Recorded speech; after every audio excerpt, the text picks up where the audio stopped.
Allez, c'est parti pour le Competitive Innovation. La fin est proche et nous sommes donc face au rideau final. Tous les signes indiquent que les joueurs sont absolument impatients de commencer à jouer au Nephilim. En effet, un certain nombre de RTT ce week-end ont joué avec eux le jour de la sortie. Donc je m'attends à ce que ce soit la dernière semaine avec beaucoup d'événements Nashmund. Et la dernière avant que le triple coup dur de la mise à jour des points de la grille d'équilibre, donc la balance data slate, et des changements de mission ne renversent tout ce que nous savons sur le metagame. Faisons une ovation ou peut-être un cœur de huée théâtral, alors que certains des grands de Nashmoon jouent leur dernier rappel. Donc là on a les différents tournois, on finira sur le Mythicos GT. Comme précédemment, si quelqu'un qui n'était pas à la première place était invaincu, je le noterai par son nom. Vous pouvez supposer sans risque que le gagnant de l'événement était invaincu, sauf si je dis le contraire.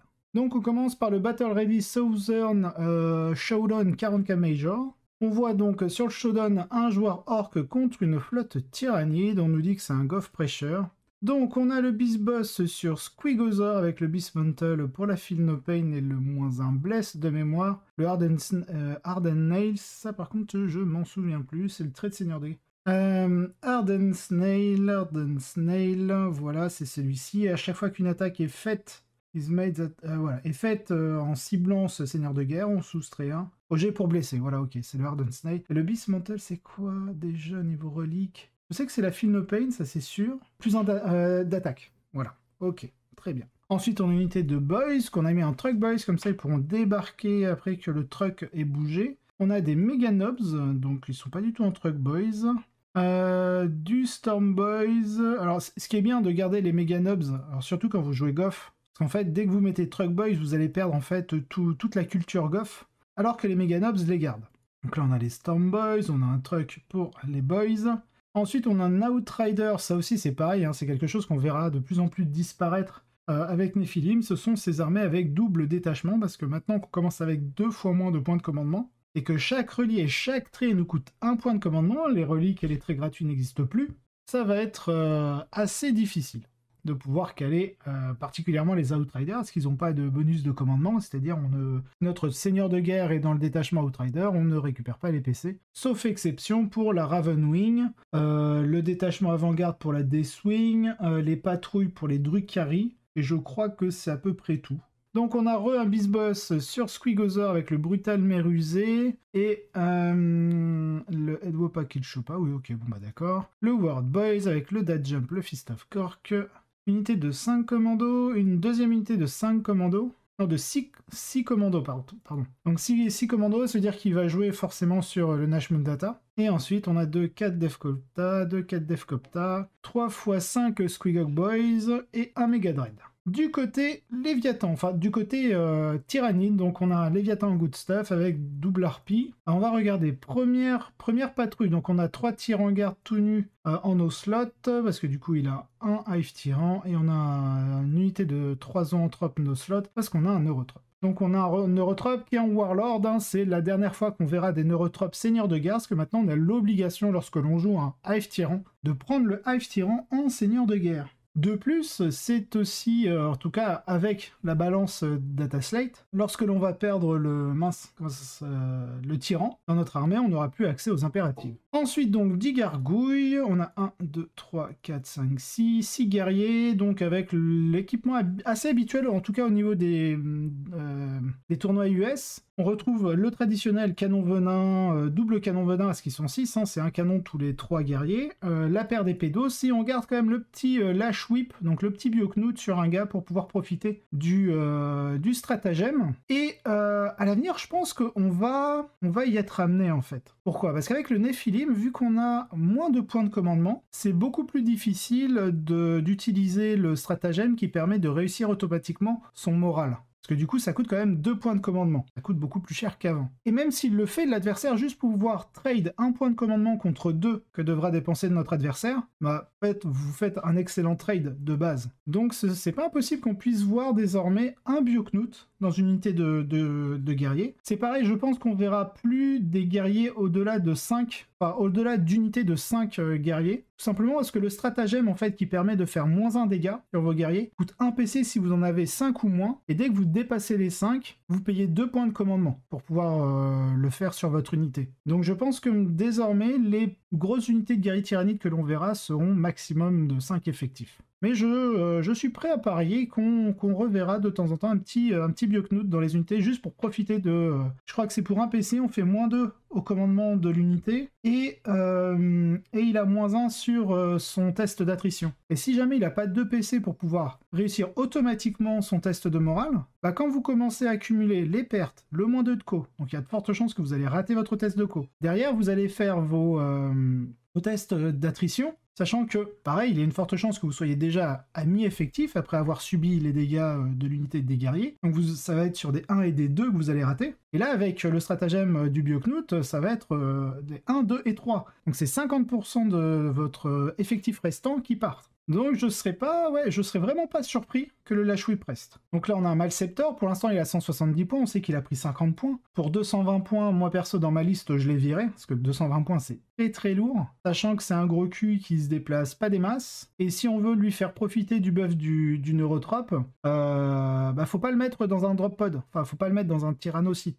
pour vraiment fiabiliser ses mortels. Donc ça veut dire que c'est quand même un gros cul qui va devoir se déplacer. Donc est-ce que on veut pour 220 points un gros cul qui se déplace et arriver à tour 2 au mieux, voire tour 3, pouvoir enfin mettre des mortels, sachant qu'on va laisser le temps à notre adversaire sur au moins 2 tours pouvoir lui tirer dessus, voilà, lui mettre une misère insensée. Même si on cumule derrière le Venom Trap pour le -1 pour toucher, qui fait son action psychique pour subir des forces -1, pour profiter de son endurance 8, il est pas en sauvegarde à 2+ de base, donc est-ce qu'on lui mettrait pas l'amélioration du +1 à la sauvegarde contre les dégâts 1? Enfin, voilà, ça commence à coûter très cher, si en plus on commence à lui mettre certaines améliorations. Donc à voir. Moi je suis pas persuadé que le Malceptor soit repris.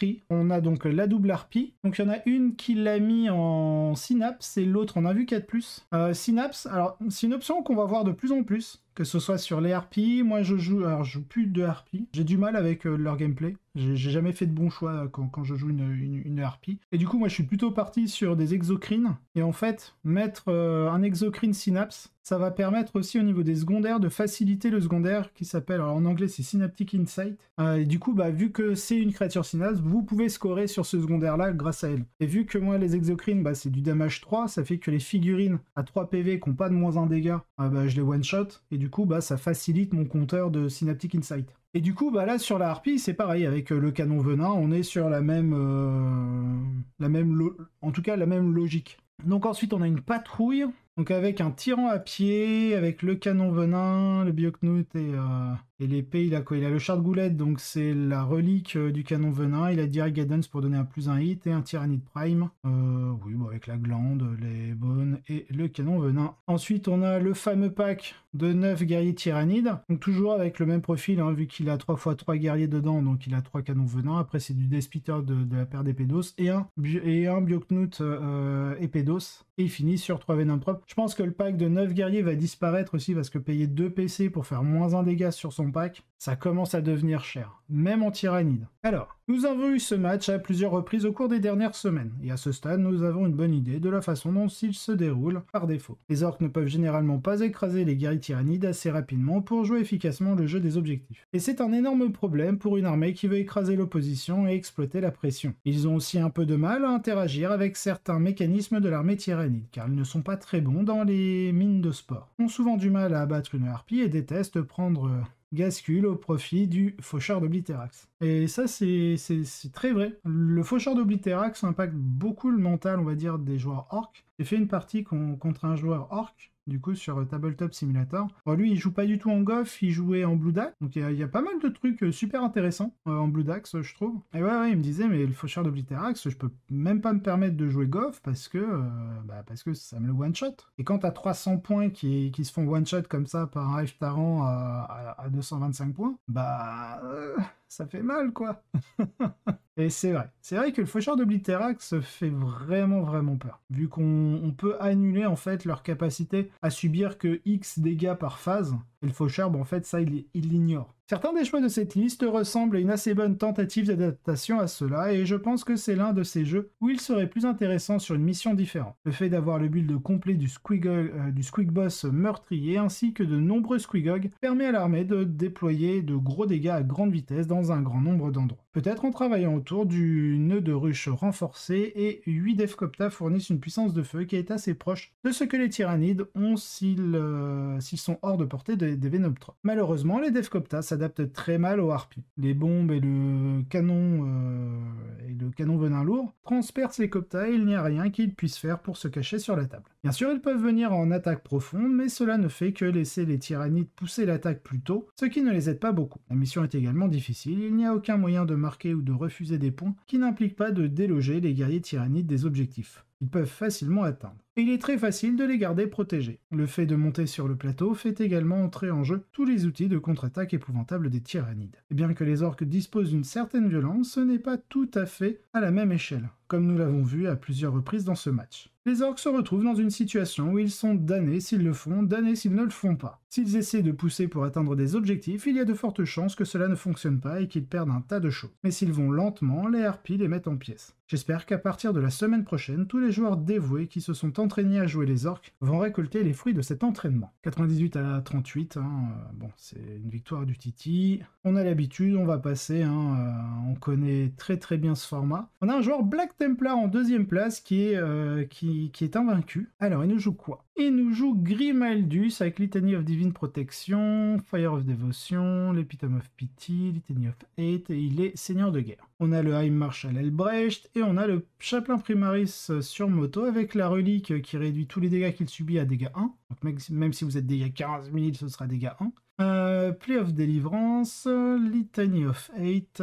Ok. Au niveau des troupes, on retrouve une intercesseur d'assaut squad avec le Fist of Balthus comme amélioration d'unité, on dirait. Ensuite, on a une Crusader squad, je regarde, non, il n'y a pas d'amélioration. Et ici, une intercesseur squad, il n'y a pas d'amélioration, il y a juste celle-ci qui a le point de Balthus. Ensuite, en élite, on retrouve un apothicaire, donc ça va être pour donner la Feel No Pain, pouvoir être raise parce qu'il l'a mis en chef apothicarie et en selfless healer. Pour 0 PC, il va pouvoir choper des trucs, et il a le Home de Croisade. Ensuite, on retrouve 5 Blade Guard avec l'icône of Einman, le Champion of the Fist, donc ça c'est le stratagème qui permet de booster le sergent, et il lui met la Sword du Jugement. Au niveau, donc on a 3 Redemptors, est-ce qu'ils sont tous en macro? Ouais, ils sont tous en macro, mais il n'y en a qu'un seul avec l'Icarus Rocket Pod, et bien sûr, à chaque fois, on a l'Onslaught Gatling Cannon et les Stormbolter. Ça fait bizarre de revoir des Redemptors, parce que c'est vrai que c'est une des rares factions qui peut encore se permettre de jouer des Redemptors. En général, quand on voit du Black Templar et du Redemptor, c'est qu'il part forcément sur le vœu où toute l'armée a leur vue à 5+.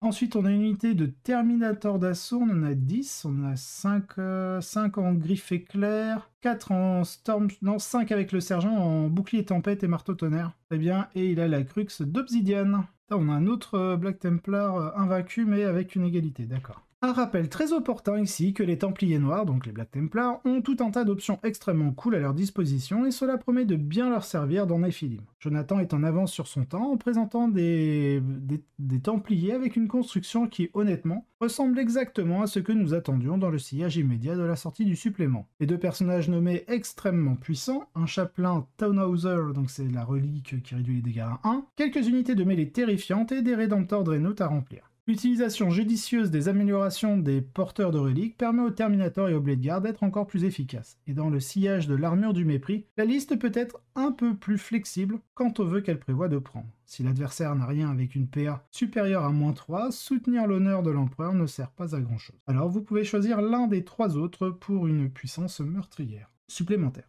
Suffer Not the Unclean to Live et About the Witch, Destroy the Witch sont tous deux très pertinents dans le metagame de Nashmoon, et il est presque certain qu'ils seront au moins un peu utilisés dans Nephilim.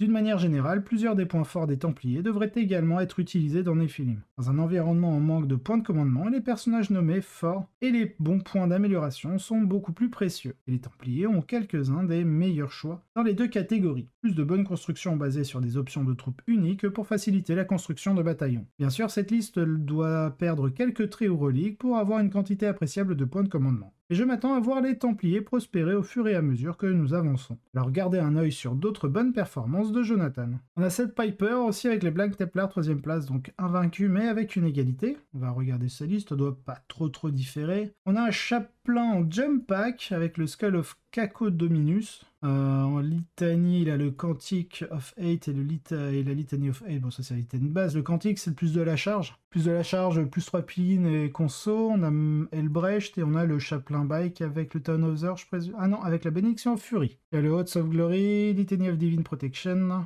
et le Wise Orator. En troupe, on a 2 unités d'assaut intercesseur avec sur le sergent à chaque fois le pistolet plasma et l'épée tronçonneuse. Primaris Crusader Squad. Alors, Light of the Emperor Grace. Ok, on a 5, 9, donc 10 avec le sergent. Et on a Light of the Emperor Grace. Ensuite, en élite, on a 5 Blade Guard. Est-ce qu'il a mis... Oui, il a mis le champion fils dessus avec le Sword of Judgment. Le judiciaire avec l'Outskipper. 2 Rédempteurs seulement. Là, on n'a pas un spam de 3. On a quand même une unité de Vanguard Veterans avec Lightning Claw Storm Shield à chaque fois. l'Icon of Einham. Le Jump Pack, hein, la Relic Blade sur le sergent. On a en soutien une unité d'Éradicator avec un multifuseur. Et sinon, ils sont en Melta Rifle classique. Et un Impulsor. Impulsor sûrement pour l'unité de Blade Guard avec le judiciaire pour le Fight Last. Beaucoup des mêmes commentaires s'appliquent à notre deuxième liste de Templiers Noirs, bien que celle-ci présente également une escouade de croisés Primaris. L'un des moyens les plus efficaces de mettre des corps de Marines sur la table est idéal pour se battre pour des objectifs avec le poids du nombre ou pour repousser les assauts psychiques avec Litany of Divine Protection. Cette liste veut vraiment ruiner la journée de l'adversaire dans la phase psychique avec un Culexus assassin également. Ah, je l'ai pas vu le Culexus, j'ai pas fait gaffe. Ah, il est là, agent Visa Imperia. Ok, effectivement. Effectivamente. Mais avec certaines des meilleures armées psychiques qui subissent de gros nerfs, attendez-vous peut-être à voir un Calidus dans cet emplacement à l'avenir, car sa capacité à taxer des points de commandement supplémentaires peut maintenant être dévastatrice. Bravo à Cess pour sa 3ème place. Alors je suis pas entièrement d'accord pour la Calidus, j'en parlais sur le Warfo dans le sujet des Space Wolf. Oui effectivement, d'un point de vue théorique, la Calidus peut être sympa, mais alors de mémoire, la dernière fois que j'ai joué ça remonte à la V8, mais il me semble que ça n'a pas changé. Vous la mettez en réserve au premier tour sur un 4+, si l'adversaire utilise des stratagèmes. Sur un 4+, vous allez lui faire dépenser un PC supplémentaire, sinon il peut pas le lancer. Mais du coup ça dure qu'un tour. À partir du 2e tour, vous pouvez la laisser en réserve, mais dans ce cas vous payez encore 1 ou 2 PC, je crois, pour relancer sa capacité. Ce qui fait que si T1, votre adversaire, n'utilise pas de stratagème, bah en fait, c'est vous qui allez perdre des PC si vous voulez maintenir votre Calidus. Donc en vrai, dans les faits, en dehors bien sûr on va dire du format par équipe, dans les tournois vraiment par équipe, où là, potentiellement, s'il y a une stratégie pour cibler certaines armées qui ont besoin d'utiliser des points de commandement dès le T1, vous pouvez tenter de mettre une Calidus. Parce que ça rentre en fait dans la stratégie d'équipe et dans la logique du pairing. En dehors de ça, je sais pas si c'est vraiment une bonne idée la Calidus. Pour tuer des petits persos, elle est forte, mais dès qu'on commence à tâter des gros persos avec une bonne endu, pas mal de PV, je trouve que la Calidus, elle s'essouffle pas mal par rapport à un Culexus. J'ai presque envie de dire que le Vindicar est presque mieux. Allez, 4ème place, Ultoé, c'est pareil. Ultoé, je trouve, c'est peut-être un Craftworld qui va revenir avec le nerf de Hail of Doom. Hail of Doom, maintenant, vous prend 2 traits de votre vaisseau Craftworld avec la balance Data Slate. Donc ça veut dire que vous pouvez plus avoir de Master Full Shot pour ignorer le Light Cover. Vous pouvez plus avoir des Prophecy of Children, je crois. Quand vous débarquez, vous avez un +1 pour blesser. Il y avait quoi d'autre? Il y avait d'autres trucs encore qu'on pouvait jouer, mais c'était les principaux, on va dire. Et ce serait pas impossible qu'Ultoé revienne, juste au moins pour la Feel No Pain 5+, contre les blessures mortelles. Ouais, c'était l'ardu à 6, comme ça vous pouvez prendre n'importe quelle unité, et grâce à vos sauvegardes auto, là, via les dés du destin, vous pouvez en fait sauver des unités à la con, genre vraiment c'est hop. Bah attends, là tu me fais un dégât des 3+3 ou 6+ des 3, bah tiens, hop, invulnérable, c'est réussi. Ah, c'est problématique. Donc voilà, je serais pas impressionné, enfin je serais pas surpris si Ultoé revient en force avec Nephilim, sachant que vous avez Eldrad. Eldrad a subi aucun nerf. Il a pas de hausse de points, bon il a pas de diminution, mais voilà, il a pas de hausse de points, ça reste un super prophète, il vous permet je crois de garder un dé de destin de plus. Donc ouais non, franchement, je serais pas surpris qu'Ultoé revienne. Alors on a une patrouille. On a Autark Skyrunner, Dragon Fusion Gun, Sunstorm, on a un Avatar of Kane. L'Avatar, je crois qu'il prend des points. Ranger avec Wyrmnet, le Wyrmnet prend 5 points de plus. On a des Windrider avec les Skaters Laser, donc il y a 9 Skaters Laser, sachant que les Skaters prennent plus 5 points de base. Donc 9 x 5, 45, il faut rajouter 45 points ici. Ça fait mal. Ensuite, en soutien, on a 3 supports en décanon. Ensuite, on a une deuxième patrouille avec Eldrad Ultran, voilà, Guide, Doom, Thune, un Seer Council. Un Farseer, Fateful, Will, ok, Fate Reader. Et le Ghost Helm of Alicia Keys. Ça me fait penser à Alicia Keys. Le Home Phantom d'Alicia Keys. Alicia Keys. Ah, je suis sûr qu'il y a un jeu de mots avec ça. Bref, 2 unités de Ranger avec le Wyrmnet, hein. Donc ils prennent aussi 5 points. Donc vu qu'on en a 3, ça fait plus 15. Chaque Farseer prend 5 points sauf Eldrad, donc ça fait 15, 20. 20, je sais plus combien il prend l'Avatar, plus les 45 points là des Skaters Laser, hein, ça fait beaucoup de hausse de points d'un coup. Ensuite, on a le Warlock, donc qui peut être pris en no slot si vous voulez, avec le Protect Jinx. Jinx, c'est le -1 à la save. Le Fall Shoe Wing, ok. Conceal Reveal, blablabla. Witchblade, ok, classique. Avec le Jinx et le Reveal. Là, on re-Windrider Skater. Putain, il a 3 x 9 Windrider. Donc 45, 45, 90, 135 points de plus rien que sur ces 3 unités de Windrider et des canons. Certaines listes Ultoé semblent être les meilleures options pour Craftworld à l'avenir. Celles-ci, pas vraiment. Lavaltar et Eldrad sont super cool et auront toujours leur place. Mais le gros du travail dans cette liste est fait par un nombre maximal de Windrider à Skater Laser qui ont eu une cible gigantesque sur leur tête dans les changements. Avant la mise en place de la grille d'équilibre, 2 unités de ce type pouvaient opérer en toute impunité. L'une utilisant le feu et l'évanouissement, donc c'est le Fire and Fade, et l'autre l'agilité inégalable. Ce qui permet d'envoyer un nombre incroyable de tirs sur l'adversaire sans trop de contre-attaque. C'est pour dévorer les hordes de tyrannides. Si l'adversaire vient et essaie de les immobiliser, l'avatar, les décanons et le psychique peuvent représenter une contre-attaque assez brutale. Ce qui rend également difficile le traitement de To The Last dans la liste. Avec les rangers comme moyen peu coûteux d'obtenir quelques points primaires pendant que les lasers de dispersion, donc les skaters laser, font leur travail. L'armée s'est avérée hyper efficace pour marquer des points d'une manière qui était assez difficile à arrêter sans une force écrasante. Bravo à Andy pour s'être lancé dans l'aventure à Eldari, et j'ai hâte de voir ses prochaines listes. Sachant que c'est pareil, hein, un vrai point faible du Craftworld, avec le changement entre le Nashmoon et le Nephilim, c'est la disparition du To The Last. Parce que beaucoup de listes compétitives, en tout cas au niveau US, ou en tout cas au niveau anglophone, jouaient sur une base de To The Last. Donc que ce soit avec des unités comme ici de Windrider, ou alors avec justement la combo 2x10 Swooping Hawk et Baharot. Comme ça, en fait, vous aviez 3 unités qui pouvaient stepper et revenir dans vos lignes, se planquer pour être safe. Comme ça, en fin de partie, vous faites 15 points. En plus, ce sont de belles unités de saturation. Hein. Les Swooping Hawk et Baharot restent assez létales, quand même. Donc ouais, la disparition de To The Last fait vraiment très très mal au Craftworld, au niveau des objectifs secondaires. Parce que leurs objectifs secondaires perso sont pas exceptionnels. Pour certains, ils sont plutôt corrects et bons, mais pour d'autres, c'est un peu plus difficile à mettre en place. Alors, pour le reste du best, donc on a un joueur orc qu'on a vu, on a un Tyrannide, Léviathan Good Stuff avec Carnifex et 2 exocrines. On a un Craftworld en 7ème position avec du Hail of Doom. On a un Adeptas Sororita avec le Bloody Rose et unité de Parangon. Chase Jones en Imperium, donc c'est Cœur Valeureux qui spam des machines de pénitence, des mortifieurs, d'accord, avec un détachement de garde et des manticores. Donc ça c'est quelque chose qui risque de disparaître avec Nephilim, hein. La soupe a l'air vraiment d'être morte de chez morte. En 10ème place, un Imperial Knight, des Free Blade. Ensuite, en dernière, en 11ème place, on a un Craftworld et de nouveau un Ultoé avec Eldrad, l'Avatar et des guerriers aspects.